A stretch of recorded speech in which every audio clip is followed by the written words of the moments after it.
नमस्कार, आप देख रहे हैं कमल राष्ट्रीय। मेरे यानी अंकुर पांडे के साथ करेंगे खबरों पर विस्तार से बात, लेकिन उससे पहले एक नजर अभी तक की हेडलाइंस पर। पीएम मोदी आज जाएंगे आंध्र प्रदेश। सुरक्षा के लिए 3000 पुलिस कर्मियों की गई तैनाती। हिमाचल के कुल्लू में बड़ा सड़क हादसा, खाई में गिरी बस, 12 लोगों की मौत, 3 घायल। उड़ीसा के भुवनेश्वर में चलती बस में लगी भीषण आग, मौके पर पहुंची दमकल की कई गाड़ियां। राष्ट्रपति उम्मीदवार द्रौपदी मुर्मू आज रांची में झामुमो कर सकता है समर्थन का ऐलान। योगी आदित्यनाथ सरकार के 100 दिन का कार्यकाल पूर्ण, कई लक्ष्यों को किया पूरा तो कई रह गए अधूरे। और अब खबरों पर बात विस्तार से। पीएम मोदी आज जाएंगे आंध्र प्रदेश। प्रधानमंत्री नरेंद्र मोदी सोमवार को आंध्र प्रदेश के दौरे पर जाएंगे। उनके दौरे को देखते हुए भीमराव और गन्नावरम में 3000 पुलिसकर्मियों को तैनात किया गया है। भीमावरम में शनिवार से हो रही भारी बारिश के चलते पीएम के दौरे के लिए इंतजामों में बाधा पहुंची है। बारिश के चलते पेडामिरम में पीएम की जनसभा स्थल पर कीचड़ हो गया और पीएम के कार्यक्रम के लिए नोडल अधिकारी और विशेष मुख्य सचिव पर्यटन और संस्कृति रजत भार्गव ने रविवार को तैयारियों की समीक्षा की है। पीएम सोमवार को सुबह 10:10 पर हैदराबाद से विशेष विमान से गन्नावरम स्थित विजयवाड़ा अंतर्राष्ट्रीय एयरपोर्ट पर उतरेंगे। यहां उनका स्वागत राज्यपाल विश्वभूषण हरिचंदन और मुख्यमंत्री वाईएस जगन मोहन रेड्डी करेंगे और यहां से पीएम हेलीकॉप्टर से भीमराव के लिए रवाना होंगे और सुबह 11 बजे महान स्वतंत्रता सेनानी अल्लूरी सीताराम राजू की प्रतिमा का अनावरण करेंगे। वह राजू की 125वीं जयंती पर एक जनसभा को संबोधित करेंगे और दोपहर करीब 1:05 पर वे यहां से विजयवाड़ा एयरपोर्ट पर लौटेंगे और वहां से अहमदाबाद जाएंगे। तो हिमाचल के कुल्लू में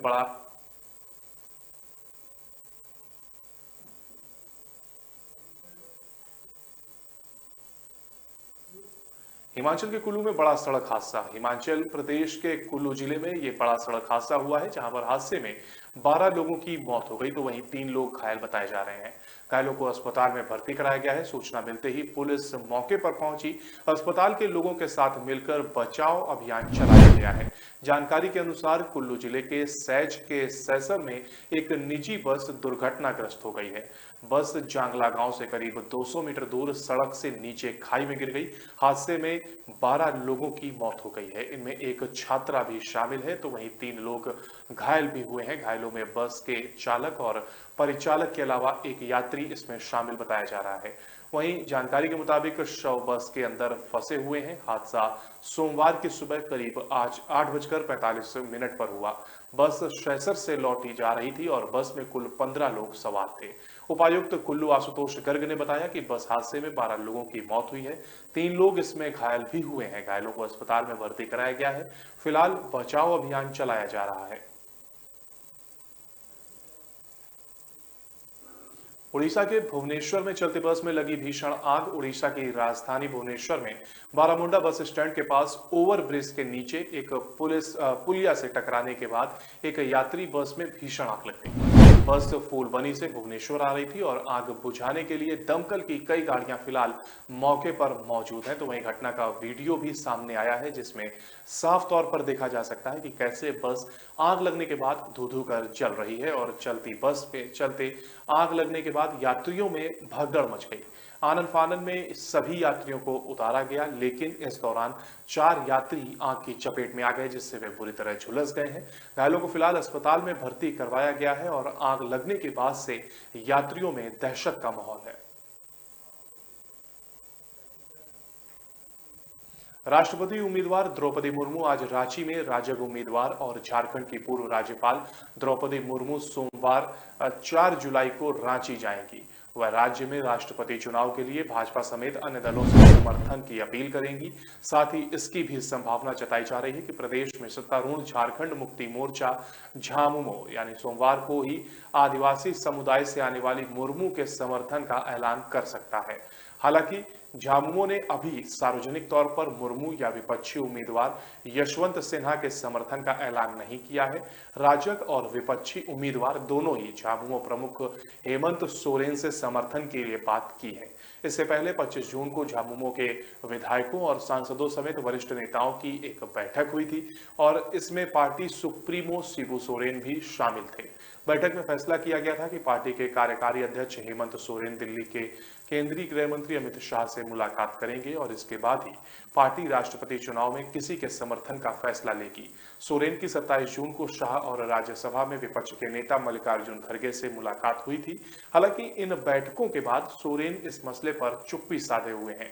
मुर्मू मंगलवार 5 जुलाई को अपने प्रचार अभियान के तहत बिहार की राजधानी पटना जाएंगी और यहां वह प्रदेश के मुख्यमंत्री नीतीश कुमार समेत सभी वरिष्ठ भाजपा नेताओं से मुलाकात करेंगी।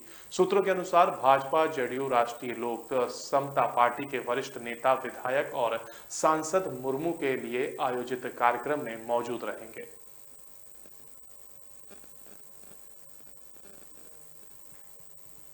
योगी आदित्यनाथ सरकार के 100 दिन का कार्यकाल पूर्ण। मुख्यमंत्री द्वारा नगर विकास को दिए गए 100 दिन का लक्ष्य के अधिकतर काम तय सीमा से पहले ही पूरे हो चुके हैं।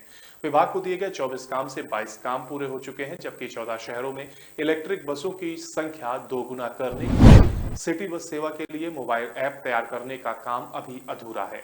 हालांकि विभाग का कहना है कि बचे 2 कार्यों के 70% से अधिक काम पूरे हो चुके हैं। रोजगार, अप्रेंटिसशिप व प्लेसमेंट मेले के आयोजन लक्ष्य से अधिक प्राथमिक, माध्यमिक से लेकर उच्च व्यावसायिक व प्राविधिक शिक्षा के लिए तय किए गए अधिकांश लक्ष्य पूरे हो गए हैं, तो कहीं कुछ पूरे होने के करीब हैं। ग्रीष्मावकाश के बाद जुलाई से शैक्षिक संस्थाएं खुलने के कारण शेष बचे कार्य रफ्तार पकड़ने लगे हैं। तो वहीं रोजगार, अप्रेंटिसशिप व प्लेसमेंट मेलों के आयोजन लक्ष्य से अधिक हुए हैं। वर्तमान सत्र 2022-23 में परिषदीय स्कूलों में 2 करोड़ बच्चों के नामांकन का लक्ष्य था। इसके सापेक्ष 1.88 करोड़ बच्चों का नामांकन हो गया है। ग्रीष्मावकाश के बाद स्कूल खुलने के साथ ही नामांकन का काम जारी है और दूसरा लक्ष्य नामांकित सभी विद्यार्थियों का 100% आधार पंजीकरण कराना था। इसके तहत 1.66 करोड़ बच्चों का आधार पंजीकरण हो गया है। माध्यमिक विद्यालयों में सभी विद्यार्थियों की वेबसाइट, ईमेल आईडी बनाए जाने व राजकीय विद्यालयों में बायोमेट्रिक हाजिरी शुरू करने का कार्य लगभग पूरा हो चुका है। ईमेल आईडी व वेबसाइट भी लगभग तैयार है। इन सभी की क्रियाशीलता परखी जा रही है। 41 हाई स्कूल, 18 इंटर कॉलेज के निर्माण की प्रक्रिया शुरू हो गई है। उच्च शिक्षा के क्षेत्र में रिक्त पदों पर भर्ती, पदोन्नति की प्रक्रिया तेजी से चल रही है। नए महाविद्यालय भी तैयार हो गए हैं। ऑनलाइन पोर्टल शुरू किए जाने, निजी विश्वविद्यालयों से जुड़े कार्य अभी चल रहे हैं। ई लर्निंग पार्क व इंक्यूबेटर्स की शुरुआत के लिए भी प्रक्रिया चल रही है। 6 राज्यपाल मलिक ने सरकार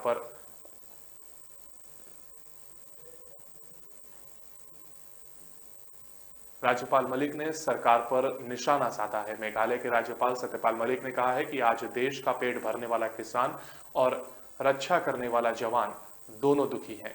केंद्र सरकार ने पहले किसानों को बर्बाद किया और अब अग्निपथ योजना लाकर देश के जवानों के साथ मजाक किया जा रहा है। वे रविवार को हरियाणा के पानीपत जिले के गांव सीख के तिरखू तीर्थ परिसर में आयोजित सम्मान समारोह को संबोधित कर रहे थे। गांव शीख, पाथरी, एचरा, कलाम, रामनगर और कुरड़ के लोगों ने तिरखू तीर्थ पर राज्यपाल सत्यपाल मलिक के लिए सम्मान समारोह का आयोजन किया था। यहाँ लोगों को संबोधित करते हुए राज्यपाल सत्यपाल मलिक ने कहा कि किसान आधी लड़ाई लड़ चुके हैं, लेकिन आधी अभी बाकी है। जब तक एमएसपी गारंटी कानून नहीं बनेगा, तब तक किसानों की आय वृद्धि के दावे छलावे ही रहेंगे। उन्होंने कहा कि कारगिल युद्ध में 19 गोलियां लगने से घायल हुए परमवीर चक्र विजेता योगेंद्र यादव ने भी कहा कि 4 वर्ष के लिए जवानों को भर्ती करना गलत है। जवान 4 वर्ष में 6 महीने छुट्टी पर रहेगा और 4 वर्ष बाद उसे घर वापस भेज दिया जाएगा। इतने समय में वह कुछ नहीं कर सकेगा। उन्होंने कहा कि चौधरी चरण सिंह ने उन्हें एक बात सिखाई है कि हिम्मत नहीं हारना। आज मैं उसी रास्ते पर चल रहा हूं। समारोह की अध्यक्षता दलवीर सिंह मलिक ने की। राज्यपाल सत्यपाल मलिक ने कहा कि वह किसान आंदोलन के दौरान प्रधानमंत्री नरेंद्र मोदी से मिले थे। उनसे कृषि कानून वापस लेने की मांग की थी। तब उन्होंने कहा था कि किसान खुद ही चले जाएंगे। तब मैंने प्रधानमंत्री से कहा था कि ये भारत के किसान हैं, पीछे नहीं हटेंगे, सरकार को ही पीछे हटना होगा। राज्यपाल सत्यपाल मलिक ने कहा कि देश में प्रधानमंत्री के दोस्त अडानी हैं, वह सस्ता गेहूं लेकर महंगा बेचेंगे। इसके लिए पानीपत भारत में भी गोदाम बनाया है और इसलिए प्रधानमंत्री एमएसपी कानून लागू नहीं करना चाहते हैं। यहां पर हम रुकेंगे एक ब्रेक के लिए। ब्रेक पर जाने से पहले अभी तक की हेडलाइंस। पीएम मोदी आज जाएंगे आंध्र प्रदेश, सुरक्षा के लिए 3000 पुलिस कर्मियों की गई तैनाती। हिमाचल के कुल्लू में बड़ा सड़क हादसा, खाई में गिरी बस, 12 लोगों की मौत, 3 घायल। उड़ीसा के भुवनेश्वर में चलती बस में लगी भीषण आग, मौके पर पहुंची दमकल की कई गाड़ियां। राष्ट्रपति उम्मीदवार द्रौपदी मुर्मू आज रांची में झामुमो कर सकता है समर्थन का ऐलान। योगी आदित्यनाथ सरकार के 100 दिन का कार्यकाल पूर्ण, कई लक्ष्यों को किया पूरा तो कई रह गए अधूरे।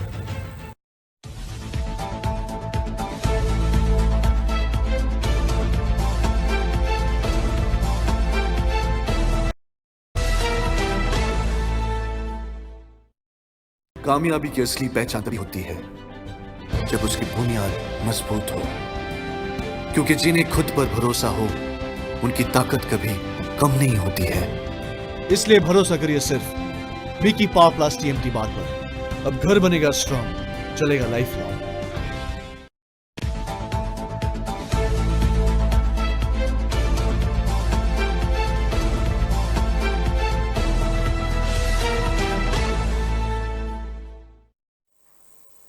तो ब्रेक के बाद एक बार फिर आपका स्वागत है। बढ़ते हैं अगली खबर की ओर। रिजिजू बोले, नुपुर शर्मा के विवादित बयान को लेकर सुप्रीम कोर्ट की एक पीठ द्वारा की गई मौखिक टिप्पणियों का गलत का मामला सरकार उचित मंच पर उठाएगी। भाजपा की राष्ट्रीय कार्यकारिणी से इतर केंद्रीय कानून मंत्री किरण रिजिजू ने मीडिया से कहा कि कानून मंत्री के रूप में मेरे लिए यह उचित नहीं है कि मैं किसी फैसले या सुप्रीम कोर्ट पीठ की राय पर टिप्पणी करूं। यदि मुझे फैसला ना भी पसंद आए या कोर्ट ने जिस तरह से राय जताई उस तरीके पर आपत्ति हो, तब भी मैं उस पर टिप्पणी नहीं करूंगा। उन्होंने कहा, इस मामले में पक्ष रखने के लिए मुझे कई ज्ञापन और संदेश मिले हैं, लेकिन हम इस विषय में उचित मंच पर विचार करेंगे। कोर्ट ने अपनी टिप्पणियां लिखित नहीं बल्कि मौखिक रूप से दी हैं। सुप्रीम कोर्ट के जस्टिस सूर्यकांत और जस्टिस जेबी पारदीवाला की पीठ ने निलंबित भाजपा प्रवक्ता नुपुर शर्मा की उनके खिलाफ देश के अलग अलग हिस्सों में दर्ज मामलों को एक जगह स्थानांतरित करने की याचिका पर तल्ख टिप्पणियां की थी। पीठ ने उदयपुर की जघन्य हत्याकांड के लिए भी शर्मा के बयान को जिम्मेदार बताया था और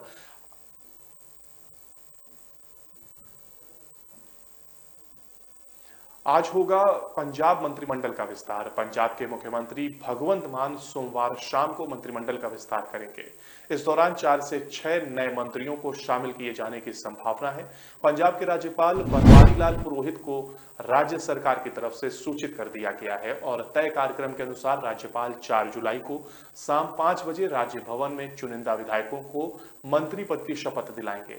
इस बीच शपथ ग्रहण कार्यक्रम के लिए 10 पीसीएस अधिकारियों की भी ड्यूटी पर तैनात किया गया है। उल्लेखनीय है कि मंत्रिमंडल विस्तार के बारे में फैसला शुक्रवार को मुख्यमंत्री भगवंत मान ने दिल्ली में पार्टी के राष्ट्रीय कन्वीनर व दिल्ली के मुख्यमंत्री अरविंद केजरीवाल से मुलाकात के दौरान लिया गया था और इस बैठक में पंजाब के राज्यसभा सांसद राघव चड्ढा भी मौजूद थे। करीब 3 घंटे चली इस बैठक के दौरान नए मंत्रियों के नामों पर भी फैसला लिया गया। हालांकि नए मंत्रियों के नाम अभी गोपनीय ही रखे गए हैं, फिर भी माना जा रहा है कि मंत्रिमंडल विस्तार के दौरान एक महिला विधायक के अलावा दूसरी बार विधायक चुने गए 2 नेताओं को मंत्री पद सौंपा जाना तय है। नए मंत्रियों के रूप में जिन विधायकों के नाम सबसे आगे चल रहे हैं उनमें दूसरी बार विधायक बने सुनाम से अमन अरोड़ा, तलवंडी साबो से प्रोफेसर बलजिंदर कौर और जगराव से सरबजीत कौर मड़ुके के अलावा बुडलाड़ा से प्रिंसिपल बुधराम के नाम शामिल हैं और इनके अलावा पहली बार चुनकर आए अमृतसर दक्षिण से विधायक डॉक्टर इंद्रवीर सिंह निज्जर, पटियाला शहरी से कैप्टन अमरिंदर सिंह को हराकर विधायक बने अजीत पाल सिंह कोहली, खरड़ से विधायक अनमोल गगन मान और राजपुरा से विधायक नीना मित्तल के नामों की भी चर्चा है। इन सभी नामों के बीच अमन अरोड़ा, डॉक्टर इंद्रवीर निज्जर और अनमोल गगन मान का मंत्री बनना तय माना जा रहा है।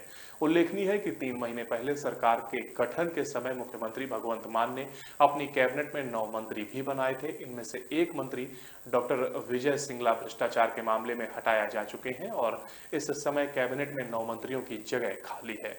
पार्टी सूत्रों का कहना है कि सोमवार को होने वाले विस्तार के दौरान सभी खाली पद नहीं भरे जाएंगे, बल्कि 4 से 6 नए मंत्रियों को ही शपथ दिलाई जाएगी। राजनेताओं को क्लीन चिट से पंथ नेता संतुष्ट नहीं है। 2015 में श्री गुरु ग्रंथ साहिब की बेअदबी की घटनाओं में राजनीतिक लोगों को क्लीन चिट देने से कई पंथक नेताओं में रोष है। कारण यह है कि जिस रिपोर्ट को शनिवार को सीएम भगवंत मान ने पंथक नेताओं को सौंपा है, वह कैप्टन अमरिंदर सिंह के कार्यकाल में ही पूरी हो चुकी थी और उनमें से 2020 में ही संत गुरमीत राम रहीम को नामजद कर लिया गया था। बहिबल कलाम व कोटकपुरा गोलीकांड की जांच इस रिपोर्ट में नहीं है। पंजाब में 2015 में डेरा सिरसा के संत गुरमीत राम रहीम को श्री अकाल तख्त साहिब से माफी देने और हुक्मनामा वापस लेने के बाद से लगातार श्री गुरु ग्रंथ साहिब की बेअदबी से संगत के दिलों में गहरे जख्म बन गए थे, जो अब भी ताजा हैं। और 12 अक्टूबर 2015 को फरीदकोट के गांव बरगाड़ी के गुरुद्वारा साहिब के बारे में श्री गुरु ग्रंथ साहिब जी के पावन स्वरूप की बेअदबी का मामला सामने आया था। इसके खिलाफ प्रदेश भर में रोष प्रदर्शन हुए और मुख्य सड़कों पर चक्का जाम किया गया। 1 जून 2015 को बरगाड़ी से सटे गांव बुर्ज जवाहर सिंह वाला के गुरुद्वारा साहिब से पावन ग्रंथ का स्वरूप चोरी किया और इसके बाद 24-25 सितंबर 2015 की रात को गांव बुर्ज जवाहर सिंह वाला में ही गुरुद्वारा साहिब के बाहर अश्लील शब्दावली वाला पोस्टर लगाकर पुलिस प्रशासन व सिख संगत को चुनौती दी गई। 14 अक्टूबर 2015 को बरगाड़ी से ही सटे गांव बहिबल कलाम में बेअदबी को लेकर सिख संगत के शांतिपूर्ण धरने को जबरन उठाने के लिए पुलिस ने फायरिंग कर दी, जिसमें 2 सिख नौजवानों गांव नियामीवाला के किशन भगवान सिंह और गांव सरवाम के गुरजीत सिंह की मौत हो गई। इसी दिन बहिबल कलाम से पहले कोटकपुरा के मुख्य चौक पर भी चल रहे धरने को पुलिस ने बल प्रयोग करते हुए उठवाया और पुलिस के लाठीचार्ज व फायरिंग से करीब 100 लोग घायल हुए। राजद प्रमुख लालू यादव की हालत बिगड़ी। बिहार के पूर्व सीएम व राजद प्रमुख लालू प्रसाद यादव को आज सुबह 4 बजे पटना के पारस अस्पताल में भर्ती कराया गया है। रविवार को वे अपने पटना स्थित घर में संतुलन बिगड़ने से गिर गए थे और उसके बाद से ही उनकी हालत बिगड़ गई थी।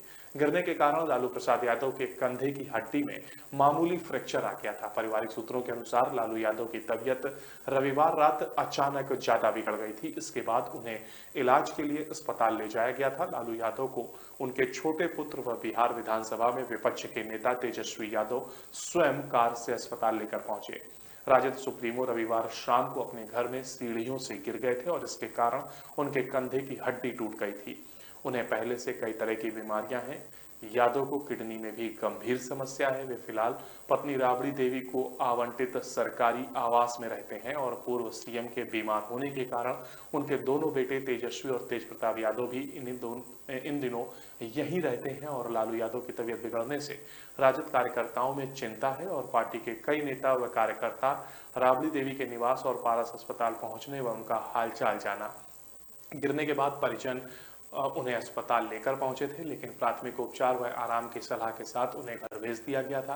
लालू यादव के चोटिल होने की सूचना मिलते ही बीती रात भी उनके समर्थक आवास पर हालचाल जानने पहुंचे थे। लालू यादव चारा घोटाले मामले में लंबे समय तक जेल में रहे थे। अभी वे जमानत पर हैं और जेल में रहने के दौरान भी बीमारियों के चलते लंबे समय तक उन्हें रांची स्थित रिम्स में भर्ती किया गया था। और यहां पर हम रुक रहे हैं एक छोटे से ब्रेक के लिए। ब्रेक पे जाने से पहले अभी तक की सुर्खियां। पीएम मोदी आज जाएंगे आंध्र प्रदेश। सुरक्षा के लिए 3000 पुलिस कर्मियों की गई तैनाती। हिमाचल के कुल्लू में बड़ा सड़क हादसा, खाई में गिरी बस, 12 लोगों की मौत, 3 घायल। उड़ीसा के भुवनेश्वर में चलती बस में लगी भीषण आग, मौके पर पहुंची दमकल की कई गाड़ियां। राष्ट्रपति उम्मीदवार द्रौपदी मुर्मू आज रांची में झामुमो कर सकता है समर्थन का ऐलान। योगी आदित्यनाथ सरकार के 100 दिन का कार्यकाल पूर्ण, कई लक्ष्यों को किया पूरा तो कई रह गए अधूरे।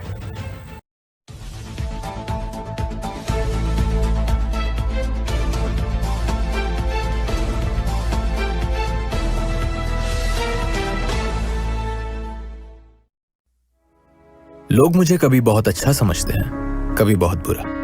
How insensitive. भगवान जैसे है हमारे लिए। एनी टेस्ट जरूरी है क्या? जान बचाई है मेरे बेटे की। ठीक से देखा ही नहीं, सिर्फ 2 मिनट। लोगों की बातों का असर मैं अपने काम पे नहीं पड़ने देता। मैं जो करता हूं वो अपने पेशेंस के लिए करता हूं। अगर मेरे पास सिर्फ 2 मिनट है तो शायद इसलिए क्योंकि कोई और क्रिटिकल है। अगर मैं 1 से ज्यादा टेस्ट करवा रहा हूं वो इसलिए क्योंकि मेरे ट्रीटमेंट में डाउट की जगह नहीं। अगर मैं स्ट्रिक्ट या इनसेंसिटिव हूं वो इसलिए क्योंकि आपकी हेल्थ सबसे इंपॉर्टेंट है। तो लोग मुझे चाहे अच्छा समझे या बुरा, मैं उनसे कहता हूं थैंक यू, क्योंकि वो मुझे रोकते नहीं बल्कि याद दिलाते हैं कि मुझे मेरे पेशेंट्स के लिए क्या करना है।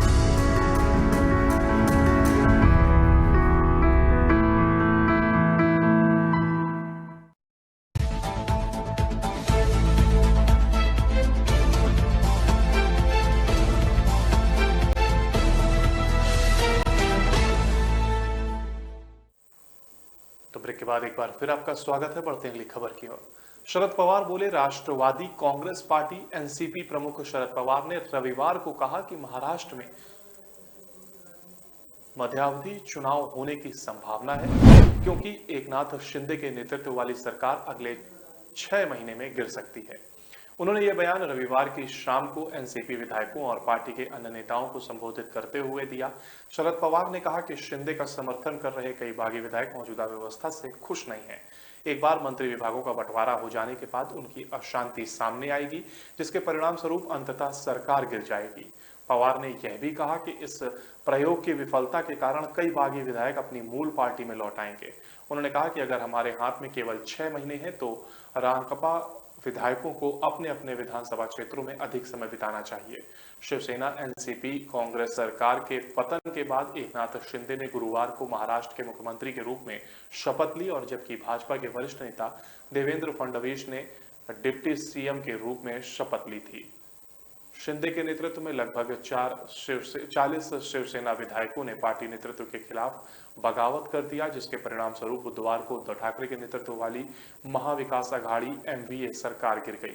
महाराष्ट्र की राजनीति में पिछले लगभग 1 महीने से चल रहे सियासी घमासान का नतीजा आज फ्लोर टेस्ट के तौर पर होगा। फ्लोर टेस्ट से पहले प्रदेश की राजनीति में मैराथन बैठकें हुई। सीएम एकनाथ शिंदे ने शिवसेना के 39 विधायकों के साथ बैठक की और उधर उद्धव ठाकरे और एनसीपी प्रमुख शरद पवार ने भी महत्वपूर्ण बैठक की है।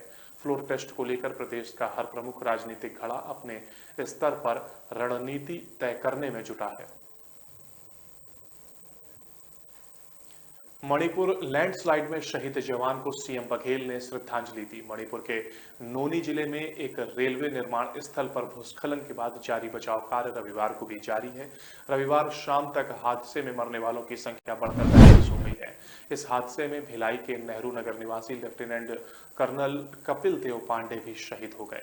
छत्तीसगढ़ के सीएम भूपेश बघेल ने कर्नल कपिल पांडे की मौत पर दुख जताते हुए ट्वीट किया कि भिलाई के नेहरू नगर निवासी लेफ्टिनेंट कर्नल कपिल देव पांडे जी के मणिपुर लैंडस्लाइड में शहीद होने का दुखद समाचार मिला। साथ ही आग मणिपुर के नोनी जिले की रेल परियोजना की सुरक्षा में तैनात गोरखा राइफल्स की कंपनी का नेतृत्व कर रहे थे। ईश्वर उनकी आत्मा को शांति एवं परिवारजनों को संभल दे। साथ ही छत्तीसगढ़ के मुख्यमंत्री भूपेश बघेल कल बैकुंठपुर में आदिवासी समाज सम्मेलन में शामिल हुए। बैकुंठपुर में सर्व आदिवासी समाज भवन निर्माण के लिए 50 लाख रुपए की राशि और एक ट्रांजिट छात्रावास स्वीकृत कर दी है और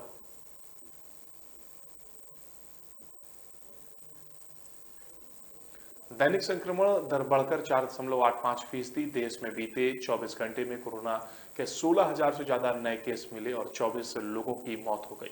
दैनिक संक्रमण दर बढ़कर 4.85% हो गई है। केंद्रीय स्वास्थ्य मंत्रालय द्वारा सोमवार सुबह अपने आंकड़ों के अनुसार 24 घंटे में 16,135 नए कोरोना केस दर्ज किए गए। इस दौरान 13,958 लोग स्वस्थ हुए। देश में सक्रिय केस अब बढ़कर 1,13,864 हो गए हैं। बीते 24 घंटे में इनमें 2153 की बढ़ोतरी हुई है। सोमवार को मिले नए केस रविवार की तुलना में मामूली ज्यादा हैं। रविवार को 16,103 नए केस मिले थे, जबकि आज 16,135 नए संक्रमित मिले। इससे पहले शनिवार को 17,000 92 और शुक्रवार को 17,070 मामले सामने आए थे।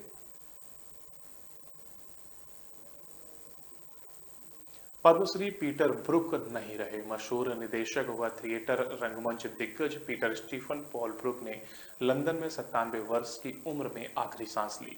ब्रुक के लिए दुनिया एक रंगमंच महज जुमला नहीं थी, बल्कि वे स्कूल, अस्पताल, फैक्ट्री, खदान या जिम जैसी किसी भी जगह को रंगमंच बना देते थे। 1985 में वियतनाम में युद्ध चल रहा था तो ब्रुक ने पेरिस में महाभारत को रंगमंच पर पेश किया। करीब 9 घंटे दर्शक एकटक नाटक देखते रहे। आखिर में ब्रुक ने पूछा कि क्या युद्ध संघर्ष खत्म कर सकता है?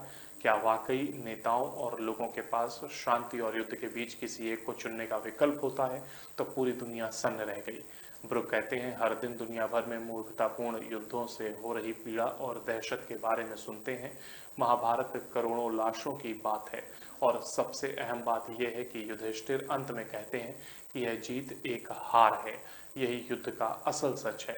2021 में भारत सरकार ने उन्हें पद्मश्री से सम्मानित किया था। द एम्प्टी स्पेस मम ब्रुक ने लिखा, मुझे बस कोई भी खाली जगह दे दें, मैं उसे स्टेज बना दूंगा। रोशनी, रंग और नवोन्मेषी तरीकों से वे अनुपयुक्त जगहों को भी बेहतरीन मंच में बदल देते थे। 1970 में उन्होंने स्टेट फूड प्रोडक्शन के लिए शेक्सपियर के ए मिडसमर नाइट्स ड्रीम नाटक का निर्देशन किया। इसके दृश्यों में उन्होंने सिर्फ सफेद रंग इस्तेमाल किया। ब्रुक व्यावसायिकता के सामने नहीं झुकने की जिद की वजह से आम लोगों के बीच लोकप्रिय नहीं हो पाए। ब्रुक आखिरी दिनों तक भी काम करते रहे। 2017 में प्रकाशित टिप ऑफ द टंग किताब में ब्रुक लिखते हैं, थिएटर की हर शैली डॉक्टर के पास जाने जैसी है। 21 मार्च 1925 लंदन में जन्मे ब्रुक के पिता एक कंपनी के निदेशक थे और मां विज्ञानी। महज 16 वर्ष की उम्र में स्कूल छोड़कर वे फिल्म स्टूडियो से जुड़ गए। ऑक्सफोर्ड से अंग्रेजी व विदेशी भाषाओं में स्नातक किया।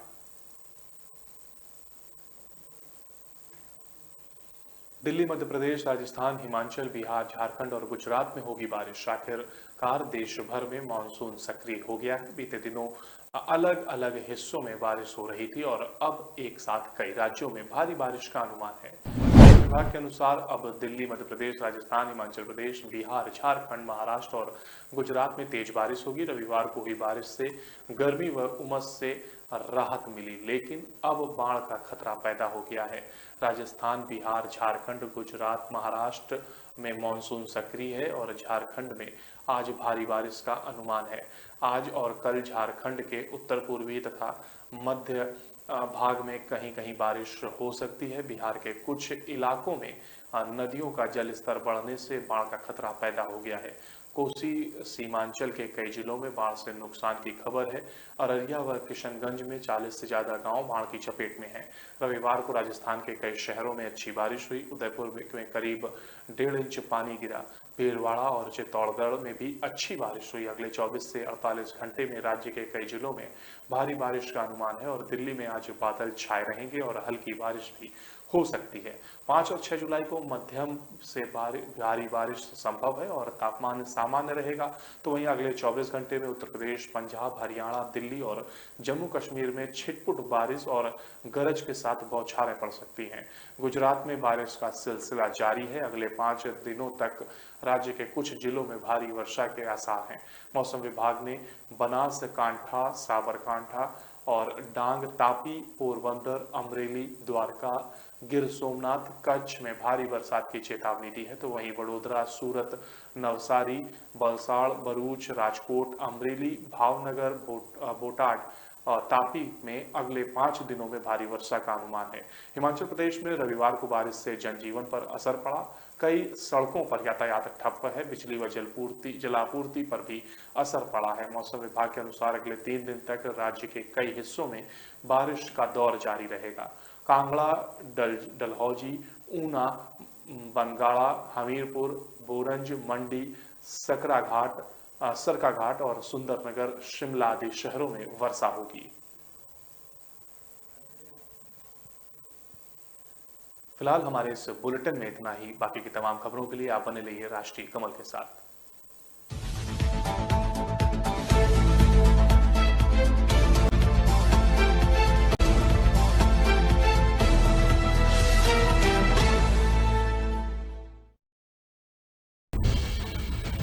पीएम मोदी आज जाएंगे आंध्र प्रदेश। सुरक्षा के लिए 3000 पुलिस कर्मियों की गई तैनाती। हिमाचल के कुल्लू में बड़ा सड़क हादसा, खाई में गिरी बस, 12 लोगों की मौत, 3 घायल। उड़ीसा के भुवनेश्वर में चलती बस में लगी भीषण आग, मौके पर पहुंची दमकल की कई गाड़ियां। राष्ट्रपति उम्मीदवार द्रौपदी मुर्मू आज रांची में झामुमो कर सकता है समर्थन का ऐलान। योगी आदित्यनाथ सरकार के 100 दिन का कार्यकाल पूर्ण, कई लक्ष्यों को किया पूरा तो कई रह गए अधूरे।